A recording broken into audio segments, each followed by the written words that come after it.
سمو الأمير، عندي تساؤل ويحق لك عدم الإجابة. تمام؟ من هو الإنسان من وجهة نظرك الذي يستحق أن يقال له والله فلان هذا رجل؟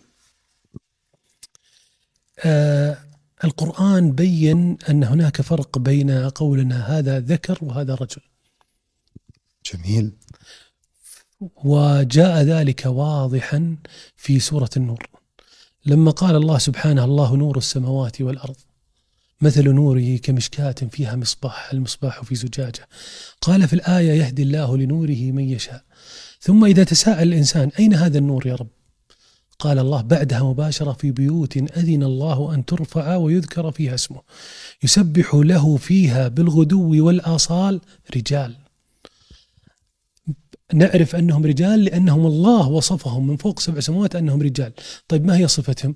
رجال لا تلهيهم تجارة ولا بيع عن ذكر الله وإقام الصلاة وإيتاء الزكاة، يخافون يوما، وهم في المساجد ويذكرون الله ومع ذلك يخافون، يجمعون الإحسان والشفقة، يخافون يوما تتقلب فيه القلوب والأبصار ليجزيهم الله أحسن ما عملوا ويزيدهم من فضله.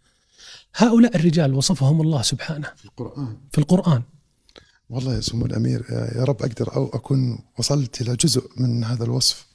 أحس صعب. ليس المعنى أن غيرهم لا وغيرهم لا ليس برجل، لكن أنا أقصد الله سبحانه ذكرهم بهذا الوصف، قال رجال لا تلهيهم تجارة. لذلك سبحان الله كان الرجل يعني صلاة الجماعة للرجل ليست لغيره. فالحضور الجماعة والحرص على الصلاة فيها واستحضار مثل هذه الآية العظيمة في الفضل العظيم لمن أراد الخير والبركة، وهذه والله أجرها عظيم. في لفتة أخرى أيضا، مدامنا ذكرنا المسجد والتلاوة، كلنا يريد تجارة لن تبور، صح؟ التجارة في الدنيا تبور وقد تخسر وقد تنجح، لكن إذا وصف الله سبحانه تجارة أنها لن تبور فهي والله لن تهلك ولن تبيد.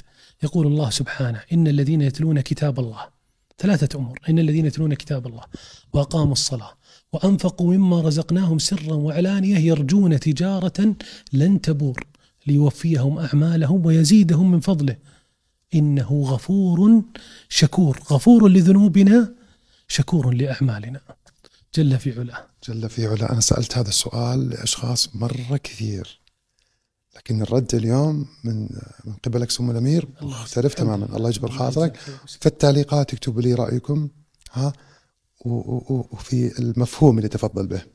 السلام. ممتن لك. الله يحفظك ويسلمك. يا هلا.